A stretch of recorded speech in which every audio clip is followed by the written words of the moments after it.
Bien.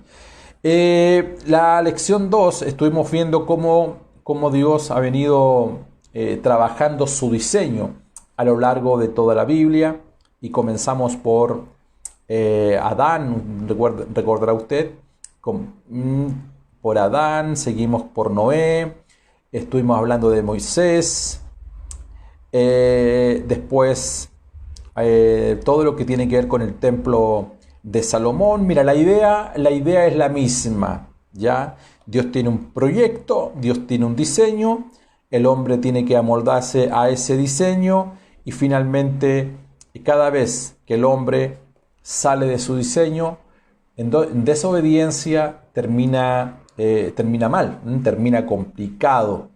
Pero todo lo antiguo es un tipo, sombra y figura de la realidad, de lo que es la iglesia del Señor, de lo que es el verdadero templo, de lo que es la nueva Jerusalén, de lo que es el cuerpo de Cristo. Hoy vamos a ir a la lección 3, usted la tiene allí, y el título es la naturaleza del diseño de Dios. Y vamos a comenzar enseguida.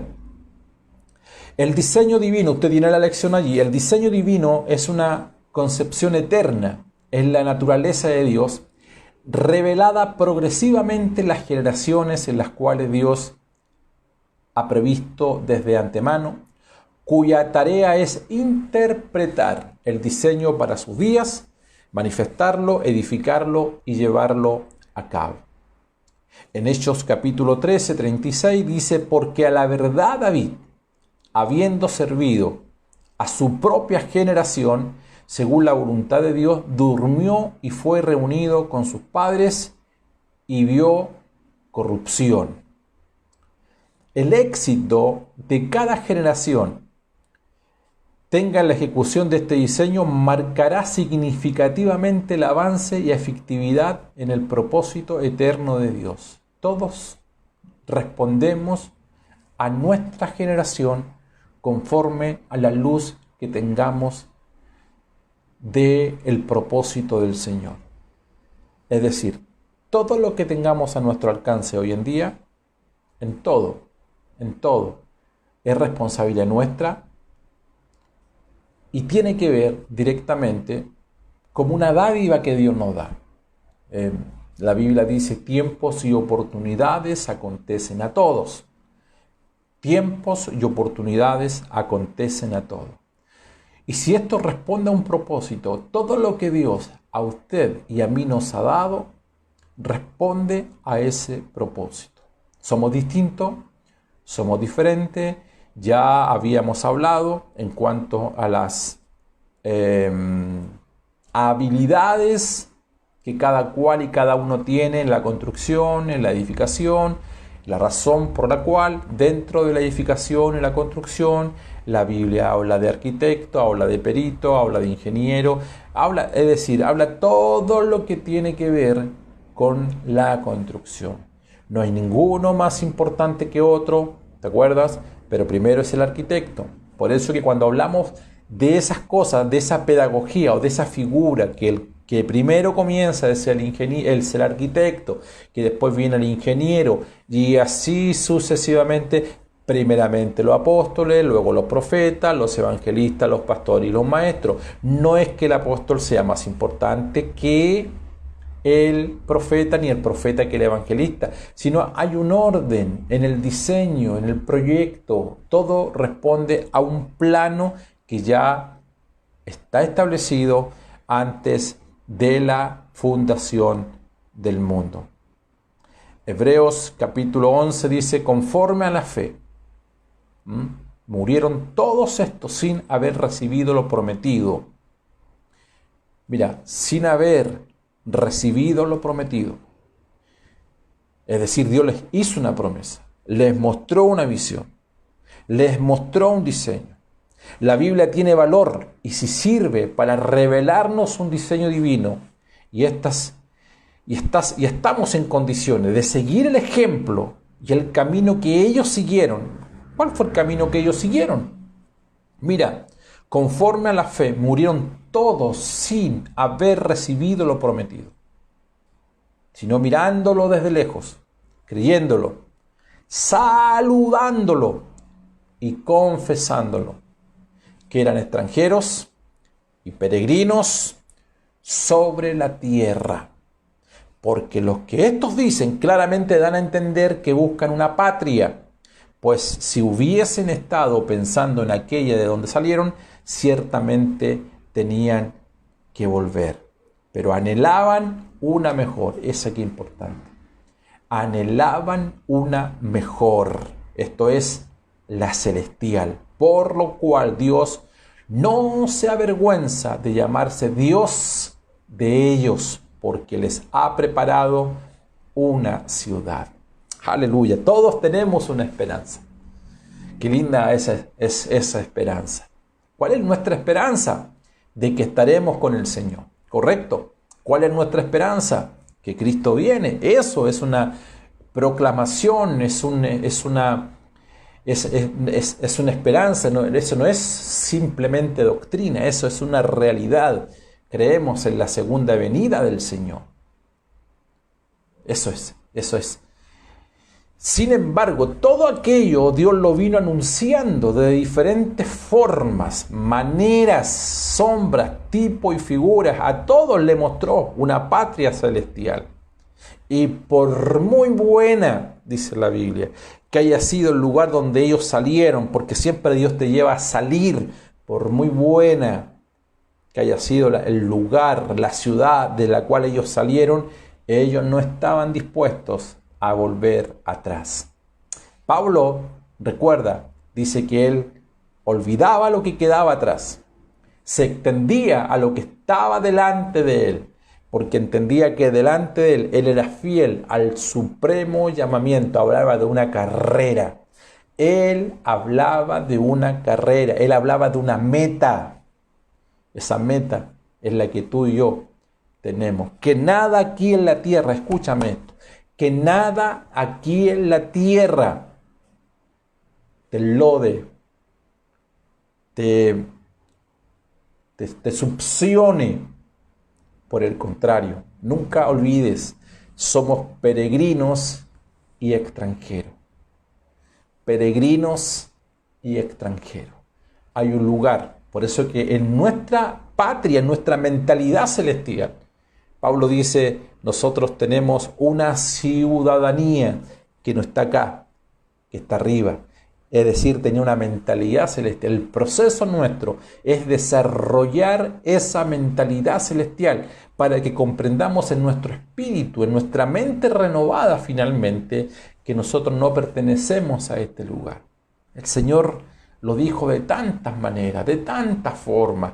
No os afanéis y parece que mientras más leemos aquello, más nos afanamos, más pensamos que vamos a ser eternos, que vamos a vivir 150 años aquí en la tierra.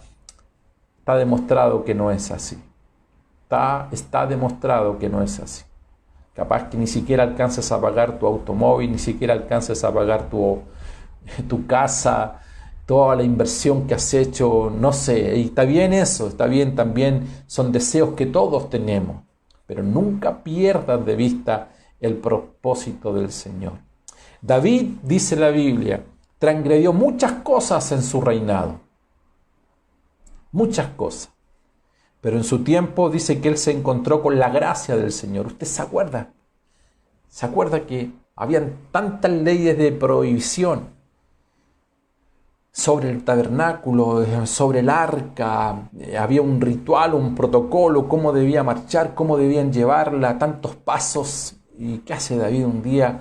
Saltó todo el protocolo, tomó la tienda y se la llevó a su casa y la dejó en el patio. A todos quienes habían hecho algo muchísimo menor que aquello, Dios lo había fulminado, habían sido muertos al instante frente a la presencia y la gloria de Dios. A David no le ocurrió absolutamente nada.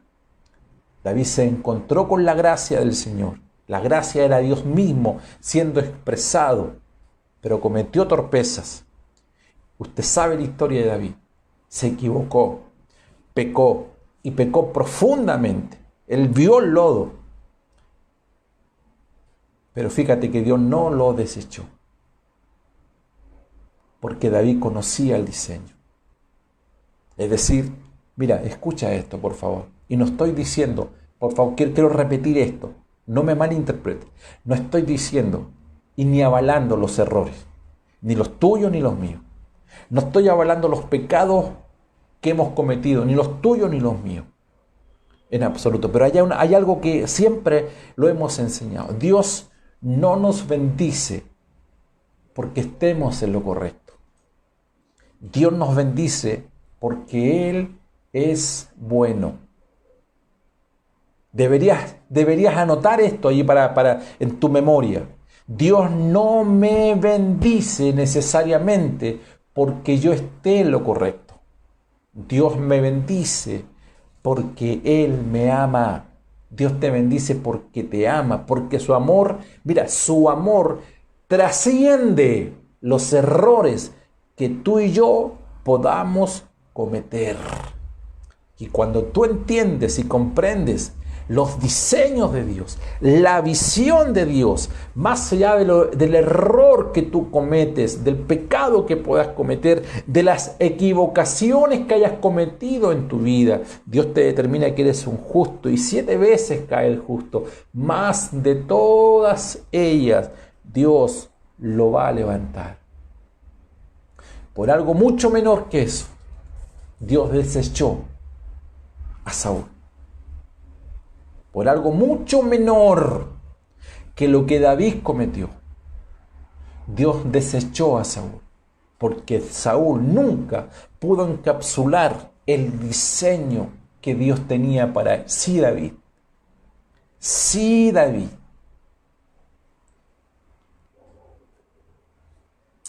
¿Entiendes por qué estás viva? ¿Por qué estás vivo? ¿Te das cuenta que la gracia y la misericordia de Dios siempre te alcanzan? Porque tú encapsulas ese diseño y ese propósito del Señor. No se trata de ti, se trata de Él. No es lo que tú haces por Dios, es lo que Dios ha hecho y está haciendo a través de ti. De eso estamos hablando. Moisés escribió la ley. Usted sabe la historia. Yo me estoy ahorrando tiempo con esto para ir avanzando más rápido. Hay cosas que las sabemos. Moisés subió al monte, Dios le mostró la visión, traía las tablas, la ley, tuvo 40 días. ¿Y qué pasó?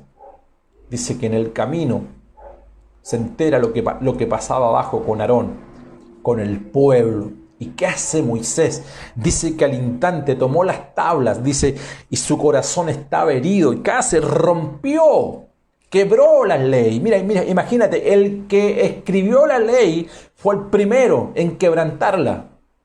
El que escribe la ley no estaba en condiciones de cumplir la ley y Dios tenía que haberlo fulminado allí mismo y no lo hizo con Moisés, sí lo hizo con el pueblo abajo. ¿Por qué? ¿Por qué Dios le perdonó a David? ¿Por qué Dios le perdonó a Moisés? ¿Por qué Moisés no murió ahí mismo? Si fue él quien quebrantó, fue el primero en quebrantar la ley. Es porque la gracia de Dios, el brazo, para usar una tipología, el brazo, la gracia del Señor le alcanza. La gracia que Dios tiene para alcanzarnos a veces está más allá del error que tú estás cometiendo en el momento. Por eso no se trata de nosotros, no es eso, no es Dios no me bendice porque yo sea bueno, me bendice porque me ama, simplemente en su Hijo Jesucristo. Dios es la expresión misma de la gracia. Por eso que cuando Él toma a Moisés y toma a Elías, los para frente a Jesús, como un tipo, una representación allí explícita de lo que eran los profetas y lo que era la ley, a los de más alto rango, que de alguna u otra forma tipificaban el gobierno de Dios, los profetas y la ley. Y la voz dice, a Él oíd, a Él oíd.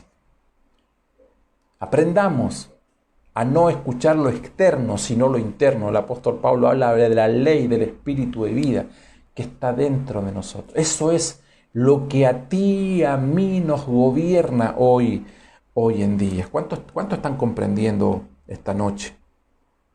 Vamos avanzando. ¿Cuál es el punto que quiero abordar acá? Es el siguiente.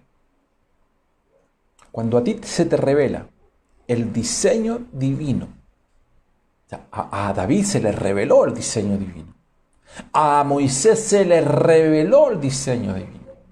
Cuando tú encapsulas el diseño divino, sabes demasiado.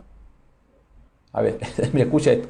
Sabes demasiado, eres demasiado peligroso para que Dios te aniquile. Por eso que no mató a David. Por eso que no mató a Moisés. Por eso que tú estás vivo. No por tus méritos, sino por los méritos de Jesucristo.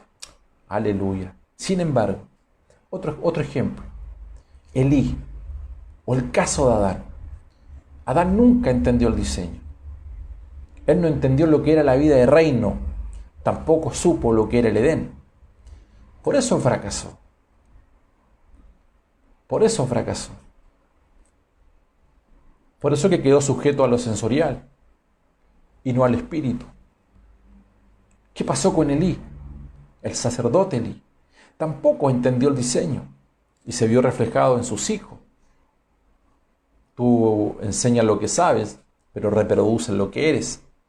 Y lo que él reprodujo en ese ambiente de familia, lo vemos reflejado en sus hijos, ofreciendo fuego extraño, actitudes incorrectas. No fue aceptable delante del Señor. Todo lo que hizo no respondía al diseño del Señor. Segunda de Samuel capítulo 2, verso 27 dice, y vino un varón de Dios a Elí y le dijo, así ha dicho Jehová, no me manifesté.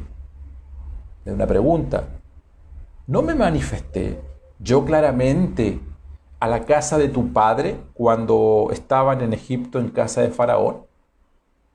Yo le escogí por mi sacerdote entre todas las tribus de Israel, para que ofreciese sobre mi altar y quemase incienso y llevase el ephod delante de mí.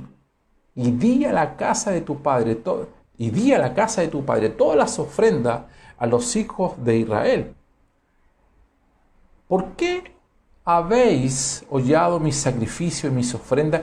Aquí hay una reprensión de parte de Dios a la casa de Elí. Le está diciendo, ¿por qué haces todo lo contrario al diseño que yo he establecido? Cuando hablamos de Aarón, el sacerdocio de Aarón fue nefasto. Nunca entendió el diseño de Dios. ¿Te recuerda cuando Moisés llega, lo confronta y le dice a Aarón, para que entendamos, te dejé a cargo de la iglesia? ¿Qué pasó en 40 días? Le dijo. ¿Y qué hace Aarón? Mira, no sé, le dice, yo estaba acá, típico liderazgo pasivo, liderazgo que no responde, liderazgo sin respuesta, lo que ocurre, lo que acontece, lo que pasa. Es más fácil quedarnos callados, es más fácil guardar silencio, es más fácil decir se lo dejo al Señor. ¿Y qué hace Aarón? Mira, no sé, aquí allá, ellos tomaron algunas cosas mágicas y apareció este becerro. No, eso no es, esas cosas, nada es mágico. Las consecuencias responden a decisiones y a malas decisiones, un fruto. Por sus frutos los conoceréis. Eso no fue mágico, eso no fue planificado así en un acto de un 2x3. Eso responde a un diseño, pero que no era el diseño de Dios. Y Aarón, tal cual tú y yo, deberíamos dar respuesta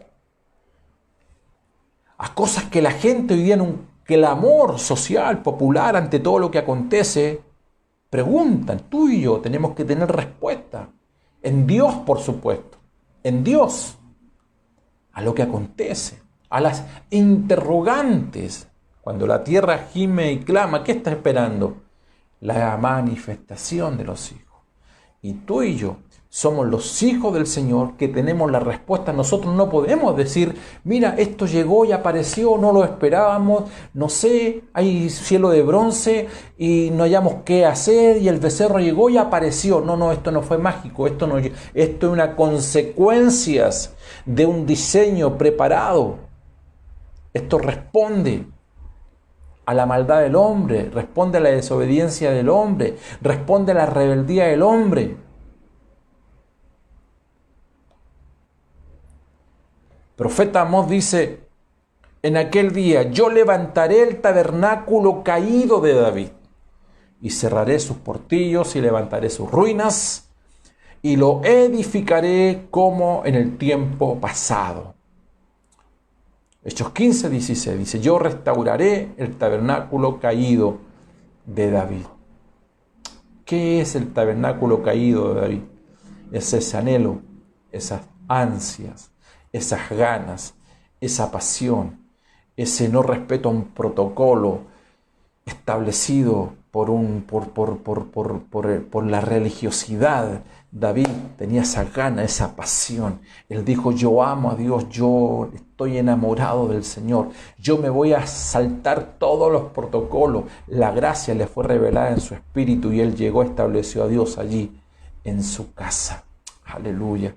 Qué glorioso y qué maravilloso es el Señor. Ahí en la lección 4, el título es la obediencia es la clave para ejecutar un diseño. ¿Cuántos obedientes tenemos allí? Levanten su mano, por favor. Yo no los veo, pero ustedes me están viendo a mí. Quiero saber cuántos obedientes. Si usted no me dice amén o no me pone un monito, yo entiendo entonces que le estoy ministrando a desobedientes a esta hora de la tarde. Bueno, y justamente el tema habla acerca de aquello. La obediencia es la clave para ejecutar un diseño divino. Mi abuelita siempre me decía, y también mi mamá, siempre le he dicho yo a ustedes, en la obediencia hay ganancia. En la obediencia hay ganancia. Y la obediencia debe ser con sentido de propósito, no es una obediencia ciega. No es así, bueno, obedezcamos ciegamente, simplemente porque alguien lo dice o alguien lo está ejecutando. No, es una obediencia que responde a propósito. Pablo le fueron revelados los misterios, los planos. Entonces él dijo, a partir de ahora yo voy a ser obediente a esto que Dios me está mostrando, a la edificación de este edificio, respondiendo a este diseño. Cada vez que nosotros nos apartamos del diseño estamos siendo desobedientes. Cada vez que tratamos de darle una propia interpretación, y lo he dicho todas estas semanas, amados, un plano. Cuando tú tienes un plano, un gráfico a interpretar, su interpretación es la misma en Chile, México, Estados Unidos, en la China, en Japón. Quizás va a cambiar el idioma, pero la interpretación es exactamente la misma. Cuando tú estás leyendo un plano eléctrico y dice que la fase tiene que estar puesta a la derecha y el neutro tiene que estar puesto a la izquierda, a modo de ejemplo lo digo, esa lectura, esa interpretación trasciende si está en japonés, si está en chino, trasciende si está en español. No tiene que ver, la interpretación no tiene que ver con el lenguaje, con el idioma. La interpretación trasciende aquello. Entonces, cuando a nosotros se nos ha revelado el diseño y la interpretación es una interpretación ya celestial, entonces no podemos caer en margen de errores. Los problemas que tenemos, y lo voy a repetir todas las clases, los problemas que tenemos hoy en día es porque cada uno y cada cual tiene su propia interpretación. Hacemos a veces de los conceptos una motivación propia, personal, que alimente un capricho, pero no estamos respondiendo a los patrones del diseño del Señor. Alabo a Dios en esta jornada por muchos hombres de Dios en el mundo que han ido de alguna u otra forma sembrando la buena semilla del reino de Dios y estamos viendo sus primeros frutos. Aleluya. Y esto se viene en grande en los siguientes años. Gracias, Señor. Nuestro nivel de obediencia debe ser proporcional a lo que Dios nos ha revelado. Y esto lo vemos en la vida práctica muchas veces. Donde está tu corazón, que dice la Biblia, allí está tu tesoro. Donde está el corazón, allí está el tesoro. Y eso es verdad. Eso es verdad. La gente dice no tengo tiempo. No. Cuando tú amas algo. ¿Cuánto de ustedes? Yo llevo 31 años de casado. Felizmente casado. 31 años. Voy para 32 años. Y yo recuerdo mis tiempos de novio. En Chile le llamamos pololeo. Para los que me están escuchando de otros lugares, pololeo. Pololeo es un pre-noviazgo. Antes de formalizar una relación, se le llama pololeo. Aunque yo estuve de novio el primer día. Y recuerdo que yo hice sacrificio. Yo sé que de aquí no sale esto, pero es bueno que ustedes sepan. Y me voy a detener unos minutitos acá. Yo hice sacrificios que nunca más he vuelto a hacer. Y lo hice, ¿sabes? En el noviazgo. Estoy enamorado. Estaba enamorado en esos años. Y yo recuerdo que salía a las 5 de la tarde. Yo estaba en la Armada de Chile. A las 5 de la tarde. Y el tren que me llevaba desde Valparaíso a la ciudad de Quillota, más o menos estamos hablando poco más de una hora en tren, y en bus 1 hora y media. El tren salía a las 6 y yo salía a las 5:15. Rápidamente el día miércoles yo salía, corría a tomar un bus, y ese bus tenía que llegar rápidamente, y yo llegaba siempre como 5 minutos, 3 minutos antes de las 6, todo transpirado. Me subía al tren y después 1 hora, 1 hora 20 en tren tranquilo hasta llegar a la casa de mi novia, la cual hoy es mi esposa. Y de vuelta yo me venía en el último bus que salía a las 11:30 de la noche. Tú comprenderás que mi viaje desde las 6, yo llegaba a casa de Roxana 7:30 para estar un par de horas y para después volver a Valparaíso. Llegaba como a la 1:30, porque el viaje era mucho más largo de vuelta porque era en bus. A ver, lo hacía 2 veces por semana. 2 veces por semana. A ver, son cosas que uno hace cuando está enamorado. He hecho cosas por el Señor. Escucha esto. He hecho cosas por el Señor en pasión. A veces que va más allá de la razón. En mis tiempos de mozo, que creo que ni por mi familia lo he hecho. De verdad. Hemos recorrido lugares, cerros. ¿Qué trato de instalar? Trato de instalar lo siguiente: donde está tu tesoro, también va a estar tu corazón. Y eso es así. La obediencia, punto 2 que estamos leyendo, la obediencia es proporcional a lo que Dios nos revela. Si tú dices tener un Dios grande y estás todos los días hablando que Dios se te reveló, pero en la práctica tú muestras un camino estrecho, un pequeño trecho, discúlpame, pero ¿de qué Dios me estás hablando? ¿O qué nivel de revelación me estás hablando?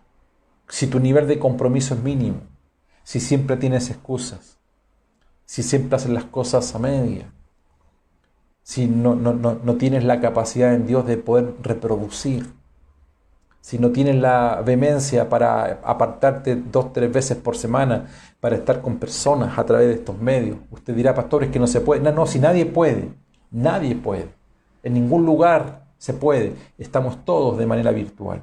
Algunos tenemos, quizás cuando salimos nos juntamos con 2 o 3, y creo que vamos a empezar, en la medida que se pueda, lo vamos a comenzar a hacer hasta que lleguemos finalmente a los tiempos como eran antes. Pero,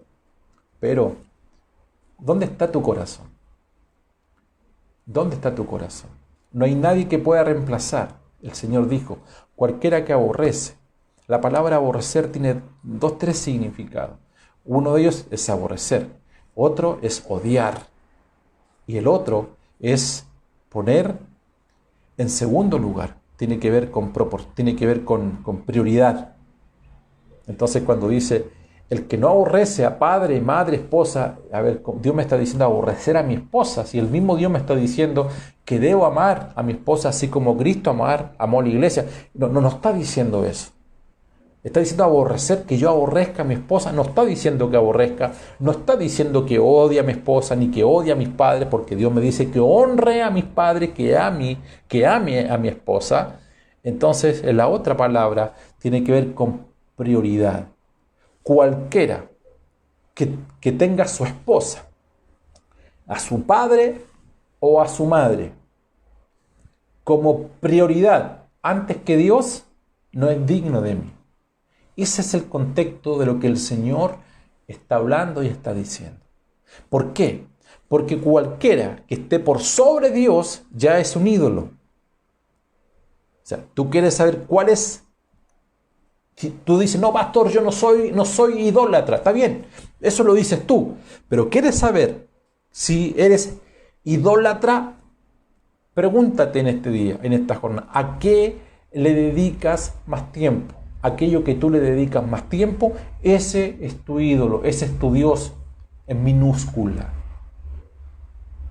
Entonces no me vengas a decir que tienes pasión, que tienes deseo. La obediencia en el Señor debe ser estoy en el punto 2, la obediencia tiene que ser proporcional al nivel de revelación que tú tienes. No puedes salir. Voy a usar un término normal, como que estuviésemos en una reunión presencial. No puede salir cada reunión y decir, Dios se me reveló, Dios me habló, el culto estuvo glorioso, la palabra estuvo confrontacional, maravilloso, y seguir haciendo las mismas cosas que has venido haciendo y no hay cambio alguno. ¿Por qué Pablo dijo, todo lo tengo por basura? Es porque el poder de Dios está asociado a los hechos. Pero su diseño, mira, el poder de Dios está asociado a los hechos, la expresión, la manifestación. Es decir, cuando ves una sanidad, ¿qué dices tú? El poder de Dios. Cuando ves un milagro, ¿qué dices? El poder de Dios. ¿De acuerdo? Pero eso es por gracia. Dios usa a quien Él quiere usar.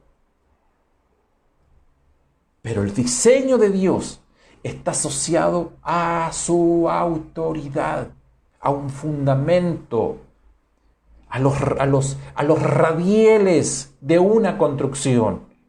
No basta que digamos que la casa es hermosa. ¡Oh, qué bella es la casa! ¡Qué hermosa es la casa! ¿Nota cuando muestran fotos?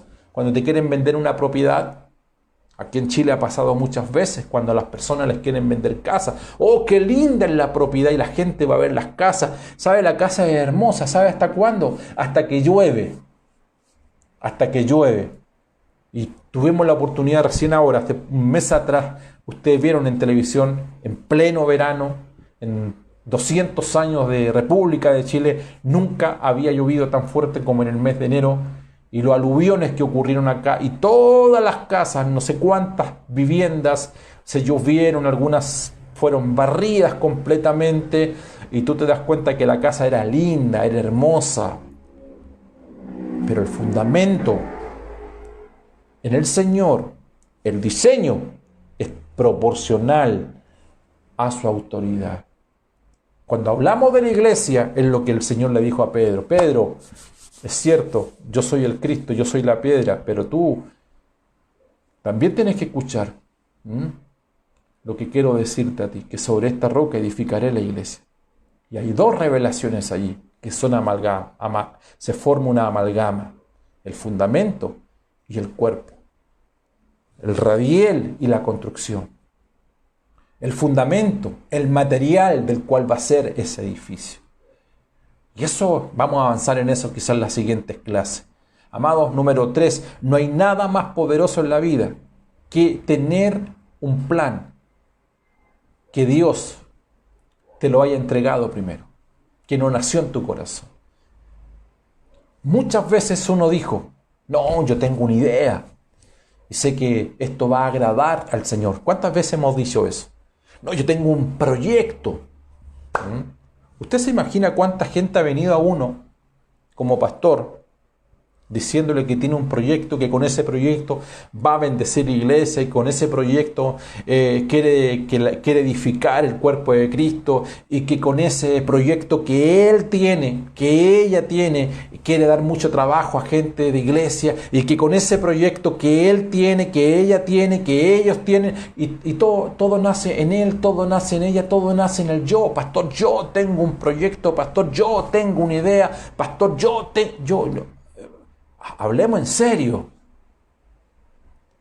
No te olvides que el principio del Evangelio es ya no vivo yo. Por lo tanto, no queremos nada que venga de ti.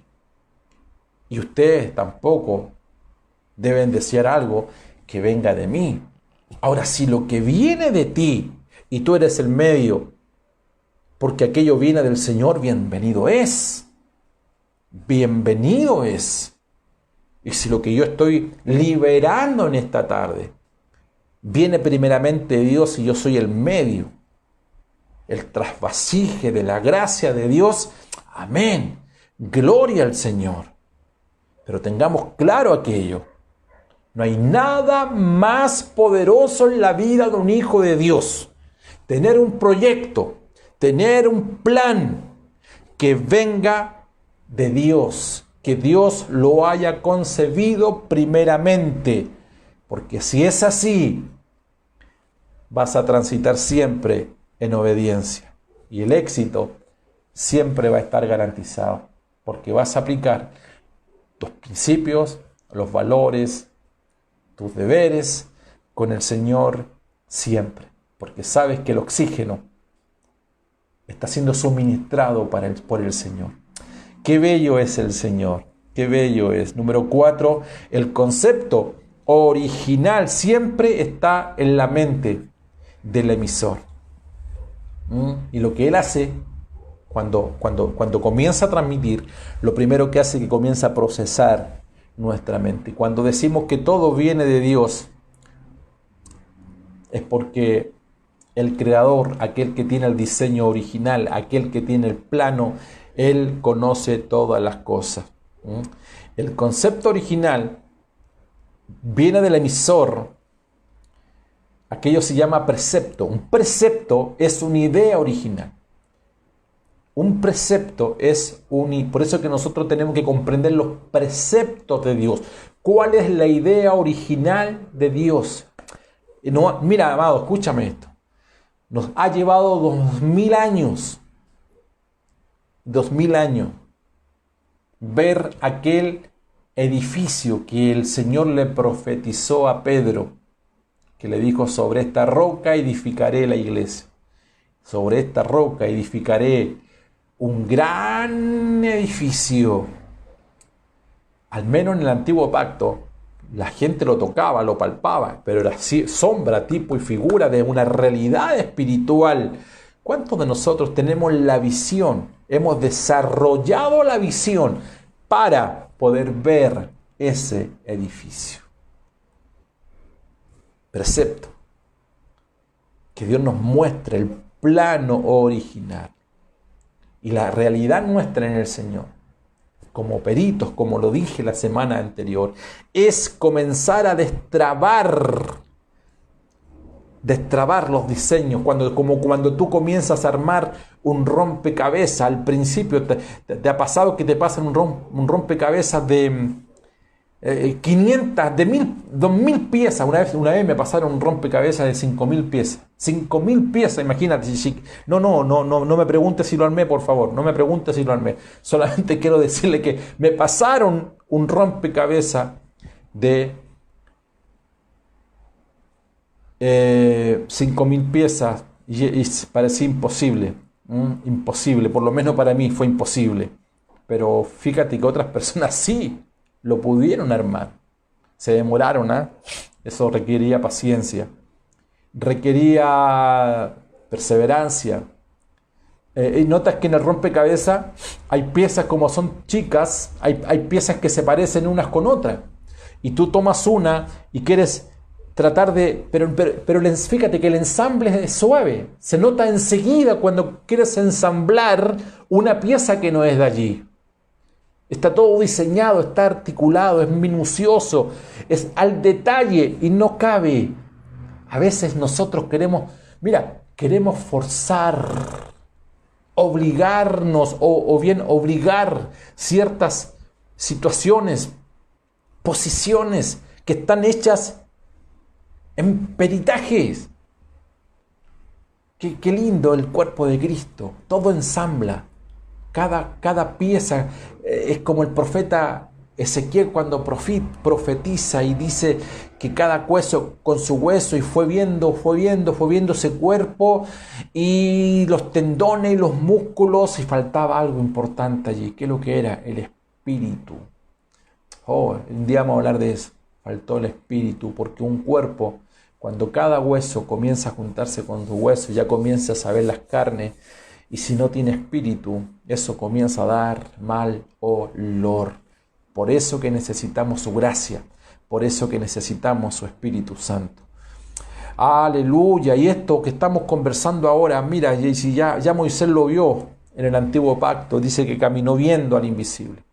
Es decir, él sabía que había algo más. Por favor, escúchame esto.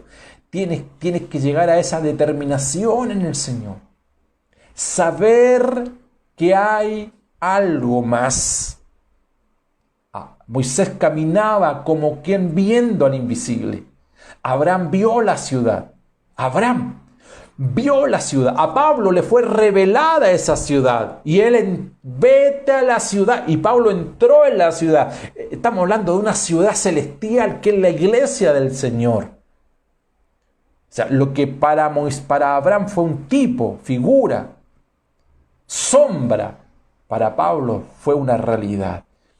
Y David la trajo a casa, simplemente la dejó en el patio. Se comió los panes, no le pasó absolutamente nada, porque cuando la gracia te es revelada, Cristo te es revelado en tu interior, tú eres el depósito de la gracia del Señor. Dios dice, bien, está cometiendo errores, se está equivocando, pero bien, la gracia que hay en él es mayor al error que puede estar cometiendo, y lo vamos a resolver. Bendito sea el Señor, bendito sea el Señor. Quedamos con el título. Pida el material, por favor, si no lo tienes, pida el manual completo si quiere. Estorbos para la edificación según el diseño divino. Amén. Estorbos, mira, esto va a ser tremendo, por favor escucha, va a ser tremendo. Estorbos para edificar según el diseño divino. Hay muchos estorbos en el camino que los vamos a ir tratando, conversando. Yo he cometido muchos errores. Esto a mí me llega de primera, por favor. Le hablo con la mano en el corazón, porque también en el ministerio he cometido muchos errores que aquí lo vamos a ir hablando. Mi consejo, por favor, es, si tienen la oportunidad, métase a YouTube. Yo prediqué durante 5 semanas los sentidos espirituales. Están en YouTube editados. En YouTube están editados. Los sentidos espirituales, por favor, búsquelo allí, porque hay cosas que las vamos a ir tocando también y les van a edificar. Quiero saludarles, ya estoy en la hora. Me despido de cada uno de ustedes. Un gran abrazo. Gracias por su sintonía, gracias por su generosidad. Gracias por sus oraciones, por favor. Ore por los pastores en Chile, ore por los pastores a nivel mundial, ore por... No porque estemos en vacaciones en Chile, le hablo a los chilenos, no porque estemos en un proceso o periodo de vacaciones significa que no haya gente que lo esté pasando bien del todo. Hay mucha gente que requiere y necesita oración. Por favor, nos abrazamos. Y les espero este domingo a las 11 de la mañana, hora de Chile, en nuestra celebración de día domingo. Un gran abrazo, bendiciones, que la gracia y el favor de Dios sobreabunden en cada uno de ustedes. Dios les bendiga.